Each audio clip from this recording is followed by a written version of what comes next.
દાદા બોલો. તમે ઓલું કહેતા હતા કે ભાઈ એ તમને ઓલું ખોખા આપે અને ખજૂર આપે, એ શું વાત હતી આખી આખી? ઈ વખતે તો ઈ જમાનો બીજો હતો. ઈ જમાનામાં ખાવા ન મળતું માણસને, હા. પેટ પૂરું ખાવા ન મળતું. બરોબર. અને અગરિયા કુડા અગરમાં કેમિકલ કહેવાય. અહીંયા પાટા માણસો કરતા, પછી ભૂસ્યા તસ્યા થાય એટલે ઈ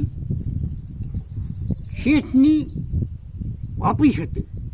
વખાર કહેવાય, વખાર શીખીઓની.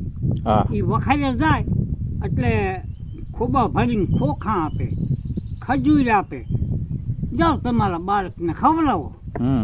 એટલે ખાઈને ખવડાવે. ખાવા તેથી નહોતું, તેથી ખોખા ને ખજૂર ખાઈ અને દી કાઢતા. અને તમે મીઠામાં કામ કરતા બધે એના પાટામાં?